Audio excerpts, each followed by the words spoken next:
Welcome back to the podcast. I'm Audrey Rinlisbacher. I'm the author of The Mission Driven Life, founder of the Mission Driven Mom and Mission Driven Teen Academies. And so grateful to have you back listening in on the podcast today. Currently working on my new book. The working title is How Truth Makes You Free.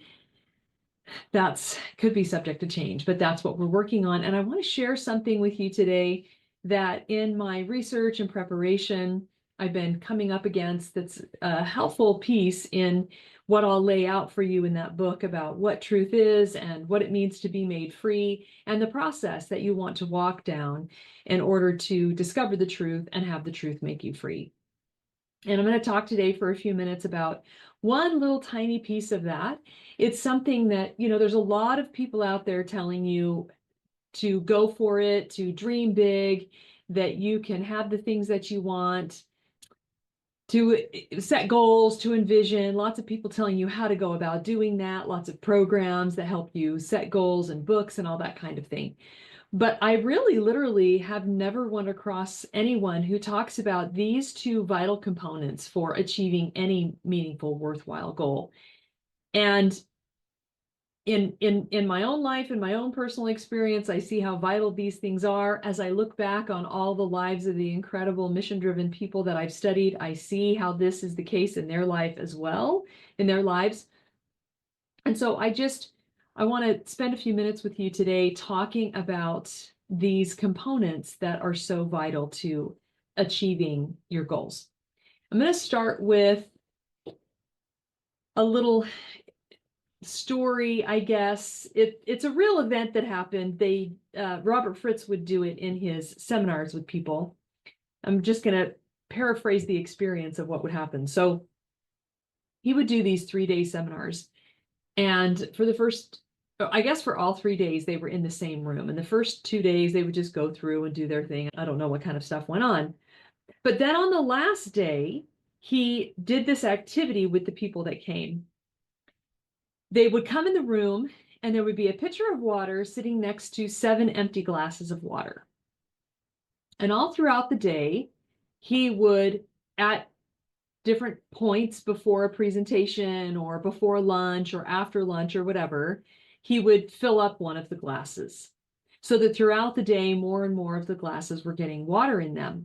And as the day went on, different people would ask him, what are the water glasses for? Are we doing an activity with those? And he would say, that's a really good question. And they would say, are you not going to answer me? And he would say, that's a really great question. They'd be like, okay, you're not going to answer me.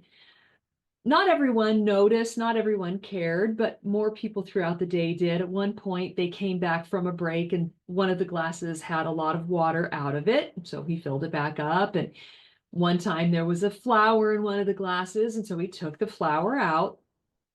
And when they went into the last presentation of the evening, he filled up the last glass of water.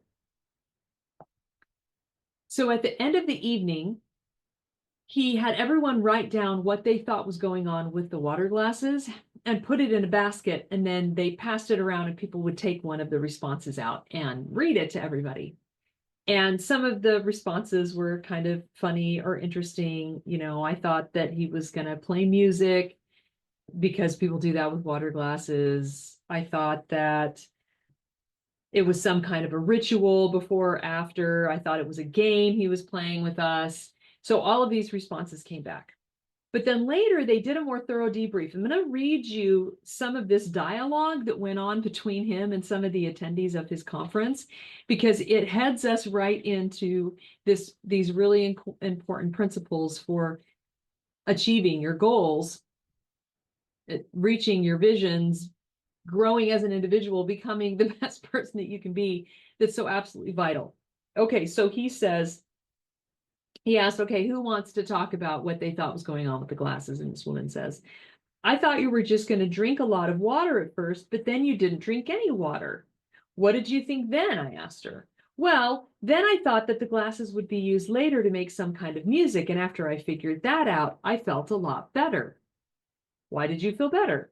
Because then I knew what was going on. But you didn't know what was going on. True, but I thought I did. But in fact, you did not know what was going on. Repeated. Yes.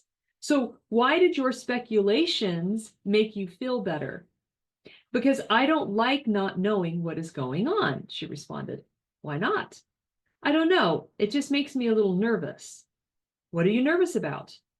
Not being fully in control. So that was like the key moment. He asked enough questions to get her to what was really going on with her in this situation. And we'll talk in just a minute about what this activity really was about and why it mattered so much in revealing these people to themselves. Why do you need to be fully in control? That's a good question. I suppose it's because when I was a kid, I never knew what was going on. And he replied, and as an adult, sometimes you still don't know what's going on. True. Is it okay that sometimes you don't know what's going on? Yes, but well, so he replies, when you think you know what's going on, what do you do with that information? And she says, I act appropriately. What does that mean? Oh, it means I won't screw up. So you think you will screw up if you don't know what's going on? Yes. What makes you think that? There were times in the past I screwed up because I didn't know what was going on. Were there ever times you screwed up when you did know what was going on? Yes. Were there ever any times that you didn't screw up when you didn't know what was going on? Yes. So he responds to her, I don't see the connection between what you know and whether you screw up. Now that you mention it, neither do I. So you formed a theory about the glasses because you didn't know what was going on, and you feel nervous when you don't know what's going on. You think you might screw up by not acting appropriately. Knowing what is going on, or at least thinking you know what is going on, is an action you take to avoid losing control and avoid screwing up. Yep. What do you think now? I'm amazed. I never realized this about myself. Have you formed a lot of theories about life and about you and about the world? You bet I have. What do you think now? I think I'm going to pay more attention to what I really know and what I don't know. Why? So I can see what's really going on. So you can then act appropriately?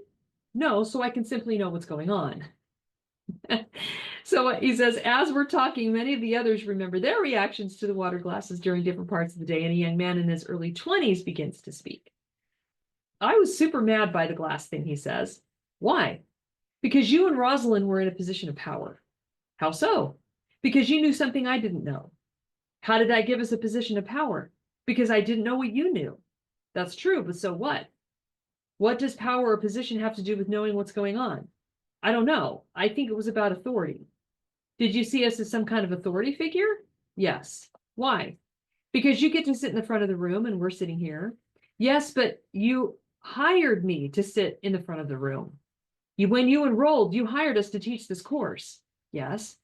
Why does where I sit matter to you? I always have a thing about people in positions of power. You do? Why? Because I always feel small. Why would you feel small because other people are in a position of power? Because I don't have any. Power? Yes, power. Whether you have any power or not, why would other people having power affect you? What's wrong with people having power? I guess I don't think there's anything wrong with it, but I feel like I should have some too. Nonetheless, is there anything wrong with other people having power? No. Do you usually have problems with authority? Yes, I have always had an authority thing. Why can't other people be in positions of authority? I don't want them to tell me what to do. Who's in charge of what you do? I am. Well, so who has got the power in your life if you're the one who's in charge of what you do? I do. So you can see he creates this situation and people watch it and they don't understand it. And because they don't understand it, they have certain responses to it. And the whole point of this activity was to create something called tension. And he also used the tension to help them to help them better assess their reality. So these two things, creating and holding tension and assessing reality, are super vital principles for achieving goals. So when you have a vision, when you set a goal for your life, your trying to take yourself from where you're at to someplace you want to be, whether that's a college degree or a happy marriage or a political position or a certain job or a home that you dream of, whatever it is, you are trying to create something. It could be a piece of artwork. You're trying to bring something into being in the world. And we've talked about this a lot on this podcast. We talk about it in depth in the Academy, this idea of not being victims, but being creators instead. And if you've not listened to my podcast with David Emerald, the interview I did with David Emerald a few months ago, please go watch that discussion because it dovetails really well into what I'm talking about today. If you want to understand better how to create a vision and hold a vision and achieve those goals, you can also go purchase the Mothers of Vision. It's not just for moms. It's a day-long event that we did and we recorded, and we've got a booklet for you and all of that stuff. And you can go learn how to do that, especially as the new year is approaching. That would be a really fun activity for you to do with some friends. But one of the things that I want to make sure that you get in this whole process, we're coming up on a new year and you're going to be wanting to set goals and creating New Year's resolutions. And you're going to probably not have too hard a time talking to yourself about what it is you're wanting to create. Now, I do think it's valuable to ask yourself a handful of key questions.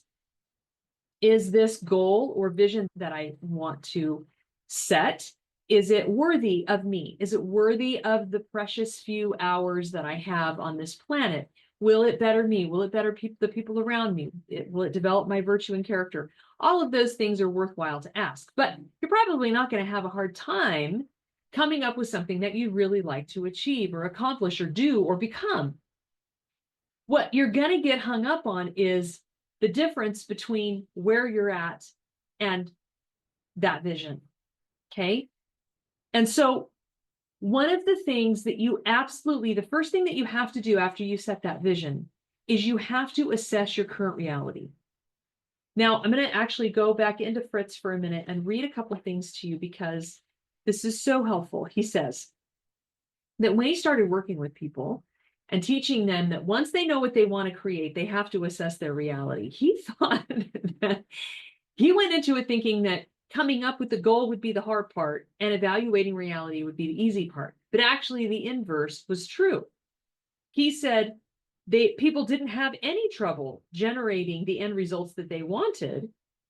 But when it came to accurately describing current reality, people did not do as well. He says much of the innovation on the subject of structure and its relationship to human behavior, he described this in another book, came from observing the nature of the distortions people make in attempting to describe reality accurately.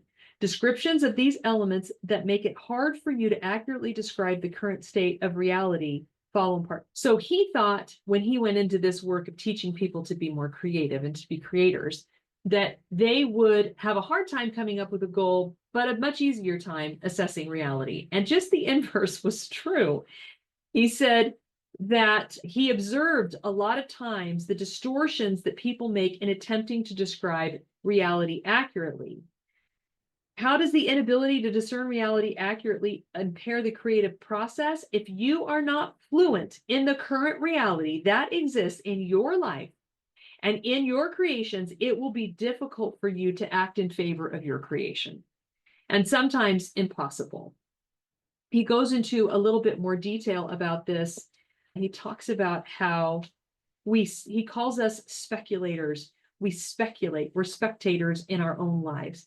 And we look at it from the sidelines. We distort reality. He says one lesson creators learn. If you're going to truly be a creator of your life and your reality, you must learn is to be precise about reality, especially the reality that is relevant to the end results that you're creating. If your life is the subject matter of the creative process, you must develop a general ability to discern reality well.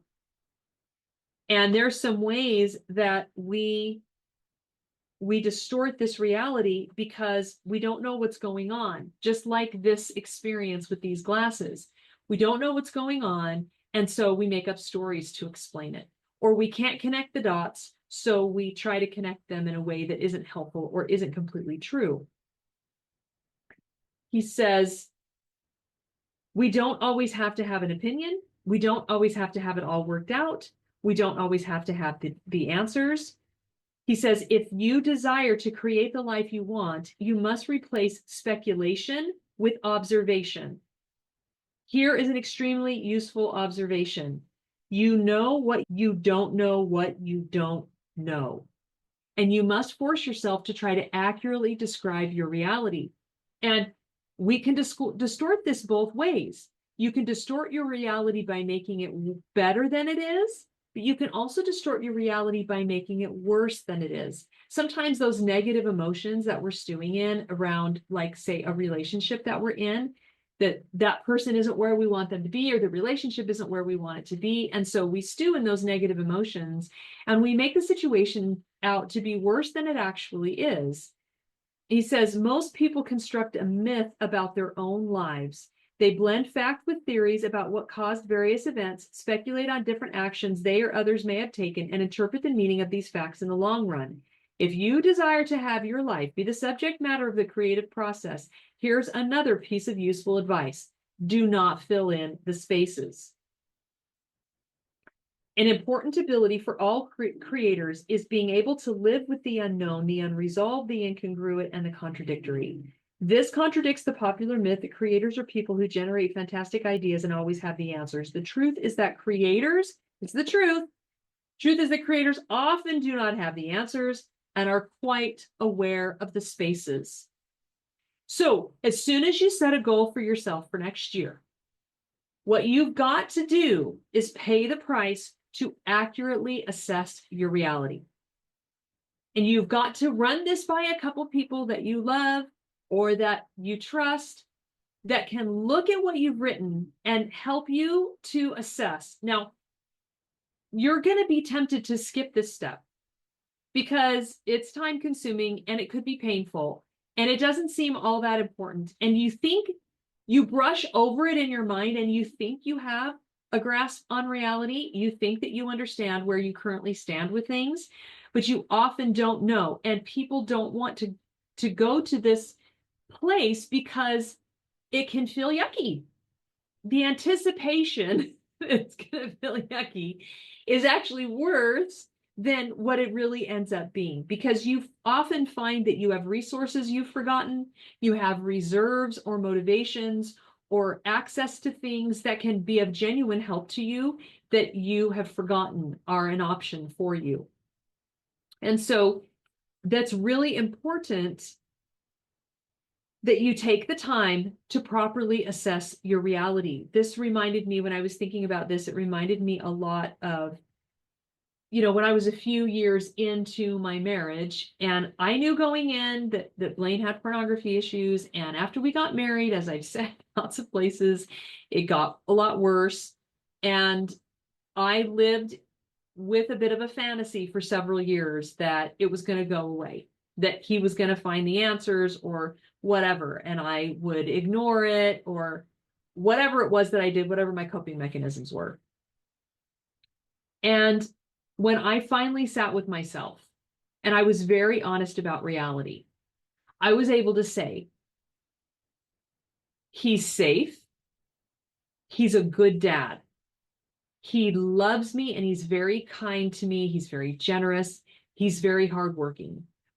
He wants to make the marriage work. He wants to stay together. He doesn't always tell all the truth and he doesn't always confess, and it's rough and tumble sometimes, but it's definitely something I chose in.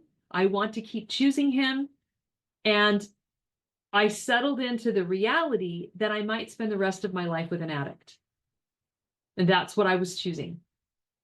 And a lot of people listen to that and they think, oh, well, she just settled. She was just giving up.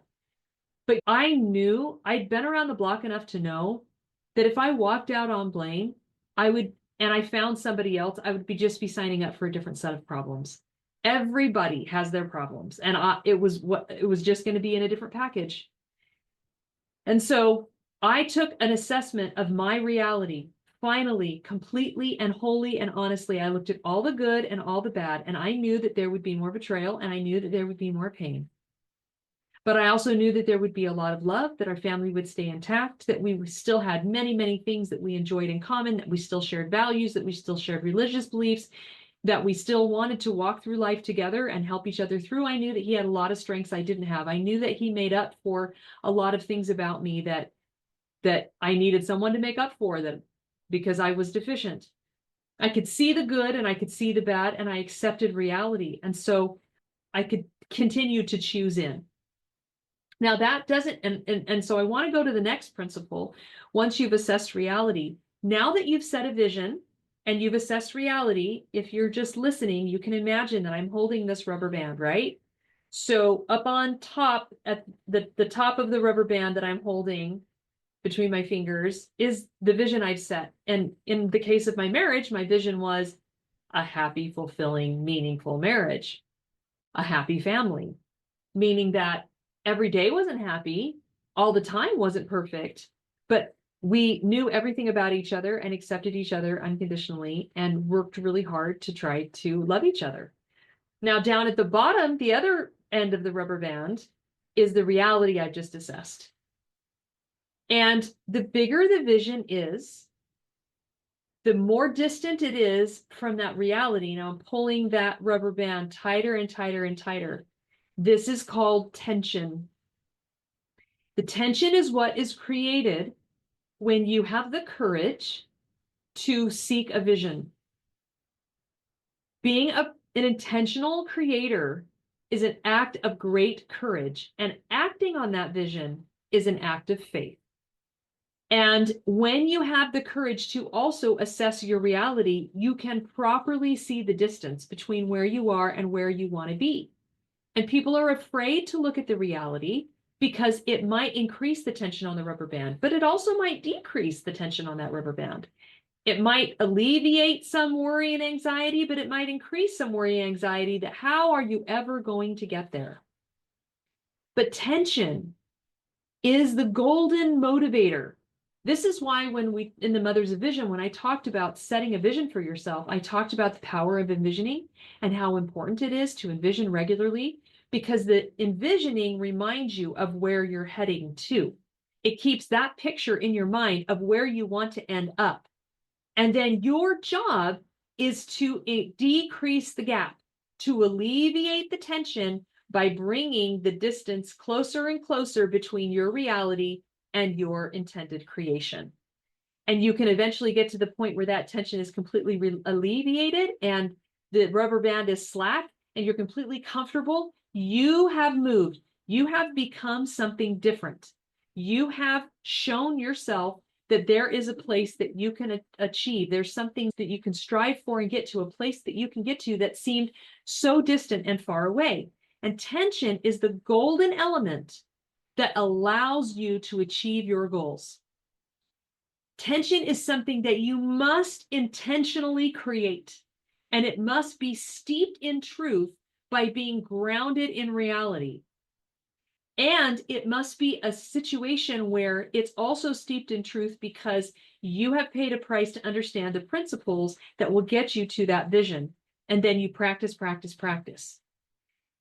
You're willing to accept failure as part of the process of moving toward your vision, and you're willing to accept the fact that you're going to mess up, that things are going to look messy, that you're not going to have all the answers, that you're going to step into the unknown. And acting on that vision, taking the step to begin alleviating the tension, is that act of faith. And the spiritual principle that we're talking about when we talk about tension is patience. God wants us to continue to grow spiritually. He wants us to move toward him, to become, in the words of Christians, more Christ-like, or more like Buddha, or more like whoever it is that we're idolizing. That means a more truth-centered, principle-centered individual. That means someone who aligns themselves with truth, someone who lives in the construct of willing and not willful, someone who is humble and teachable and striving to be better. And the only way that we can grow is if we'll sign up for tension. And we can't achieve the vision unless we have a handle on reality. And we can't continue to move toward the vision unless we're willing to hold the tension. And it's uncomfortable.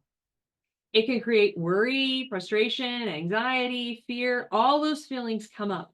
When you look in the face where you're really at and where you really want to be, it can be frightening. But it's the only way to grow. He says, tension seeks resolution. Whenever a tension exists, the natural tendency is to resolve the tension. A tension is always formed by at least two elements that are discrepant.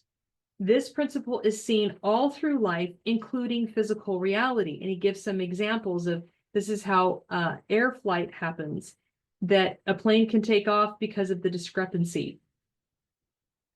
And he talks about how this is the way that they get us to watch movies, and that anything that's truly interesting to us is only interesting because tension exists, because there's somewhere that someone wants to be, and there's a current reality that doesn't match, and we hang on in whatever it is because we want that tension to be resolved, and it's physically relieving. We're having a physical response. He says, all mystery and adventure stories, all love stories, all comedies, all tragedies depend on tension resolution systems. If they didn't, we wouldn't be interested in them. One of the most important life lessons, one that is essential to your life as a creator, is mastery of tension resolution systems. And then he goes on to talk about how as we grow older, one of our jobs in maturing is to become more and more comfortable with greater and greater differences in vision and reality, and to learn to be comfortable in holding tension. As we grow older, we should have longer reserves of ability to be patient. And one of the reasons this is so vital, this is so vital, and this is where the natural law and true principles really have an invaluable space in understanding the proper way to set and achieve goals. All of these concepts and a lot more are what I'm putting in this book. Is there is a natural order to the world. One of the things that happens to people who can't exercise patience, or won't, or don't, who don't practice setting up tension in their lives and letting it ride out on its own, it's because they don't understand that the law of the harvest is always in force, that good fruits are always the result of the law of the harvest, that there's an order to our world, and there are laws in place, and there are principles in force. And as we align with principles in subjection to a vision higher than ourselves, and in striving to truly love ourselves, that Scott Peck definition of love that we use in the academy, that we are doing what's necessary for the growth of the spiritual growth of ourselves or another.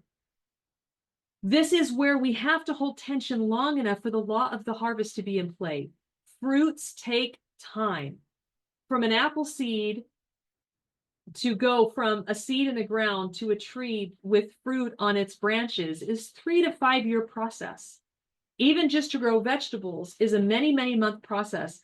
It reminds me once I can't remember, I'd been talking about principles, probably financial principles or something. Anyway, this woman reached out to me and she said, I've had this conversation with my husband. We want to get in a better financial situation. And we were talking about how you said that philanthropy is an irreplaceable financial principle, and that if we want to be financially successful, we need to be philanthropists. And my husband said, I'll try it for, I can't remember if he said 1 month or 3 months. We'll be generous and say, he said, I'll try it for 3 months. And if it doesn't work, then I won't do it anymore.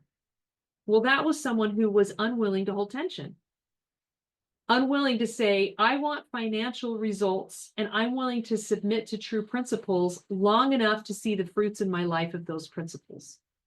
And so if I have a vision of better finances, or a better marriage, or a new career, or a degree, or an organized home, or whatever it is, if I really want that and it's something I've not been able to attain, I've got to assess my reality, and I've got to be willing to use that reality to set up the appropriate tension. and to be very honest with myself about what it's going to take to get what I want. And then I've got to align my life with the principles like a ladder. That rubber band could also be like a ladder, and the vision is at the top and the reality is on the ground, and I've got to climb the ladder, and those rungs in the ladder are the principles I'm practicing that will get me to that vision. And they're always reliable. That ladder's not going to fall. Those rungs aren't going to break. They're going to help you climb. And that's why it's so vital to learn principles and live them. That's how this whole picture kind of fits together in terms of how the truth makes us free and how it fits into this vision. But if you don't, again, understand that you're supposed to feel uncomfortable, that tension is real, and it's going to maybe really make you sweat. But the faith is continuing to take the actions, and the hope is in the truth, right? And the patience is in the waiting, holding it, holding it, holding it, holding it. Maybe you're sitting on that first rung of that ladder for a long time, and you're holding that tension for a long time. He says, it is the ability to delay resolution in order to achieve desired outcomes. We have to overcome our impatience, he says. If you do not become intimate with delayed resolutions, you will not be able to achieve long-range goals. And so you could talk about it like delayed gratification, but it's not quite the same thing. It's not just holding out and waiting, waiting, waiting. It's assessing reality and then assessing reality ongoing. It's saying, okay, this is my new reality. These are the resources I now have. The tension has released a little. That rubber band isn't quite so taut. And, as a side note, I will say, I do believe that the ability to hold tension or practice the spiritual principle of patience is something that this generation, all generations, all of us struggle with it, but it's definitely being manifest in inability to hold tension in the spiritual realm. The incongruence, the tension that's being felt between the way a believer is expected to live and act in the world and the way that other people are acting.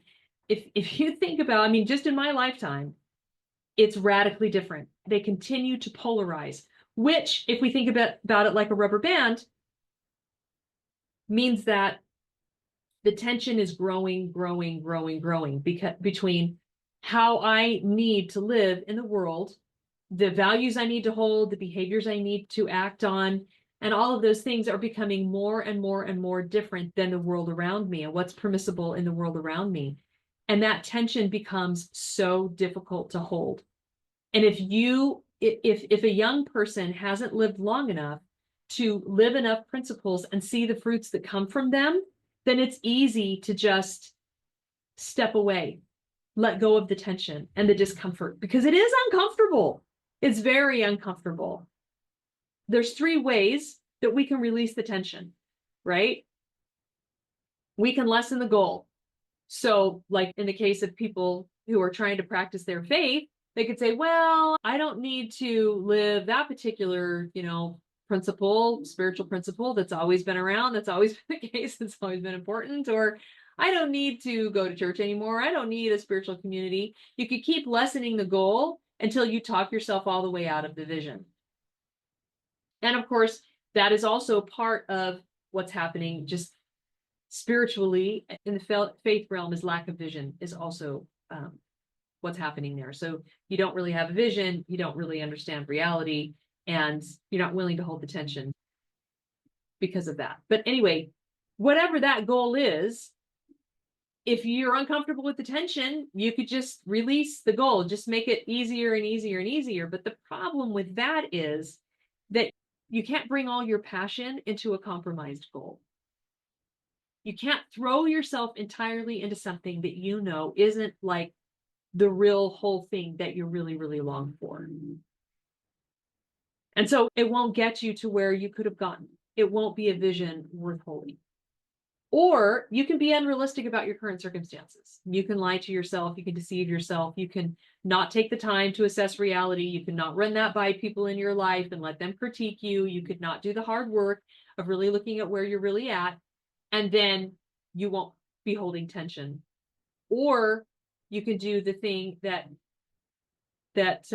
David Emerald suggests in The Power of TED, and that is assess the baby steps and take the next baby step. Do the next thing that's required in order to get to your vision, and do those baby steps every day, and claim your personal power to be the creator that you want to be, and be willing to hold the tension. And what I hope is that recognizing that you need tension, that it's normal and natural, might alleviate some of the tension. It might just help you be like, oh, well, I knew this would be kind of painful. And so it's painful. So I'm ready for that.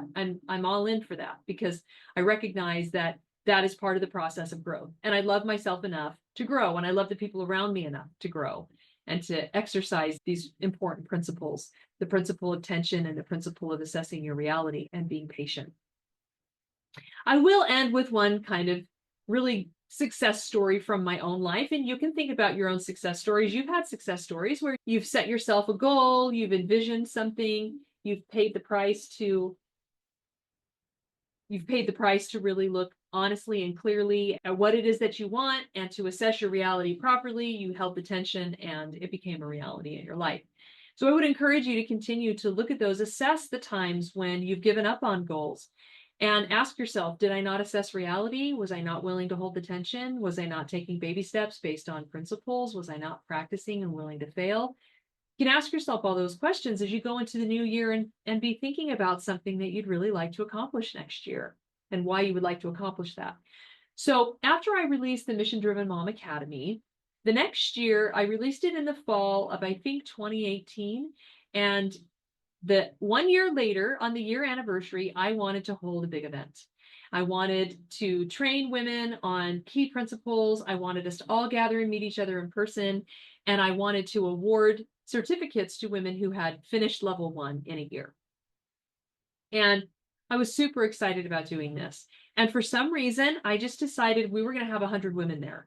Now, at the beginning, we didn't even have 100 women in the academy.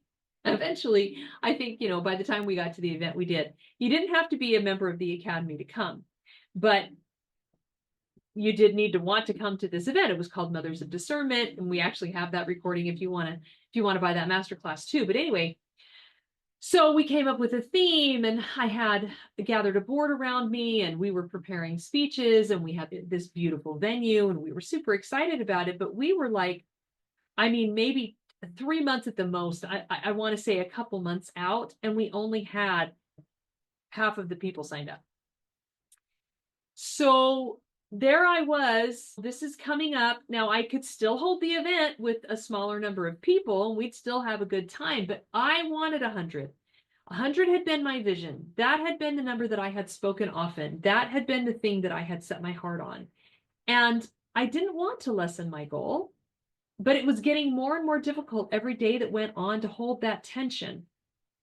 It was more and more and more tempting every day to lessen my goal, to alleviate the tension, because I didn't want to look like a loser and a failure and just get to the day and not have 100 and have to say, well, I wanted 100, but we got 50. All of those things, the embarrassment, the failure, all of that stuff was very, very much in the forefront of my mind. And I just decided I wanted to just go for it.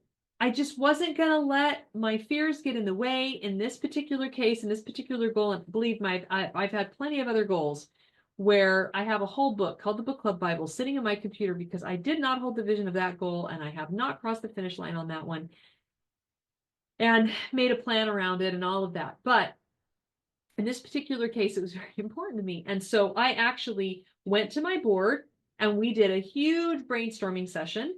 And then I sat with myself and brainstormed, and I was very prayerful. I brainstormed with God and brought paper to all of these brainstorming sessions. And we came up with a couple dozen more things to try to get people signed up that weren't going to cost any money, that I had not thought of before. And so we disseminated the work, and these women were willing to do a few tasks to help me. And I was able to do several of these other things to market the event and to get people excited. And the signups grew. We had more and more people registering. And I'm not kidding when I say, if it hadn't happened to me, I would think that someone was making this up. But we literally had the 100th sign up the day of the event. Someone signed up that morning and came. So the quote universe or God wants to cooperate with you in achieving big things, wants to show you that you can become more and you can do more than you think you can, wants you to achieve your worthy ideal, your worthwhile goal or dream or vision. And if you're willing to face reality and you're willing to hold tension, to keep holding that tension while you know the next right thing and the next right thing, and you keep doing that next right thing, and you keep practicing those principles, you will see that vision become a reality. So I just want to challenge you to use this month. We're headed into December. Use this month to ponder a worthwhile goal for yourself for next year. And think really long and hard. Spend some time assessing reality around your goal. If you want to gather some friends around you, you could do the Mothers of Vision event as well to generate excitement. And there's a lot of tactical tools in there to help you to insert it into your daily routine and all of that kind of stuff. But just know that no matter how many other tools you receive, if you don't assess reality properly, and if you aren't willing to hold that tension, you will get to the point where you're ready to break. You're going to just, that rubber band is, your muscles are aching, right? You've been holding that rubber band a long time and your hands are sore and your fingers are sore and you really want to let go. But don't let go. Hold the tension. Be patient. Let the law of the harvest go to work in your life, and you will find that you can do incredible things, that you can see those goals to their complete end, and you can watch miracles happen in your own life. That's happened to me. It can happen to you. I know it. And it's so incredible. And one of the best benefits of all of that is just who you become in the process, what you prove to yourself that you can do and be. It's really so intrinsically rewarding, and it's something that becomes part of you for the rest of your life. So thank you so much for joining me today. I hope that these tools for goal setting and creating a vision and achieving it were helpful to you. If so, please pass it along, give the podcast a review, and go ahead and like and subscribe and all those good things so that you can keep hearing the notification bell. Click that so that you can keep getting these videos and this information. I would love to hear your comments and feedback on these principles, and I would love to hear how they work for you in your life. Thanks so much for joining me today. I will see you next time.